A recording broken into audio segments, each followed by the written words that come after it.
नमस्कार मंडळी, कशा आहात? आय होप तुम्ही सगळे मजेत असाल, मस्त असाल. तुम्ही पाहू शकता माझे जे लाँग व्हिडिओ आहेत त्याबद्दल तुम्हाला तर बऱ्यापैकी हेल्थ इन्शुरन्सची माहिती तर मी दिलीच आहे. तसेच मी आता माझा स्वतःचा एक ट्रेनिंग प्रोग्राम सुरू केला आहे. जर तुम्हाला तुमच्या हॉस्पिटलमध्ये TPA काही रिक्वायरमेंट असेल, TPA तुम्हाला काम शिकायचं असेल, त्या संदर्भात काही तुम्हाला प्रश्न असतील, क्वेरी असेल, कार्यपद्धती कशी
आपण इथे हसू शकतो कॅमेऱ्याकडे.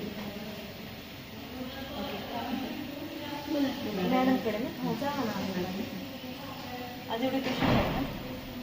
डिस्चार्जच होते फक्त म्हणजे ॲडमिशन आणि बिल बनवलं होतं का तू? बिल हो बनवलेत ना. अजून 2-3 बिल आहेत पण ते उद्या डिस्चार्ज होणार आहे पेशंट. आणि हे सगळे बिल आहेत मध्ये बनवले का तू? आमचं सॉफ्टवेअर ओके. आणि हे कोणतं सॉफ्टवेअर? एवढे सगळे ॲडमिशन आहेत. ओके. हे डेली अपडेट होतं का सगळं? डे जाते पण अपडेट इथे मग सगळं ते करायला लागतं ॲड. आता मुली माहिती असेल. हां, तिचं ICC हां आपण आता ते डेज वाढेल तसं माहिती पडेल. ते लॅबचं वगैरे आम्ही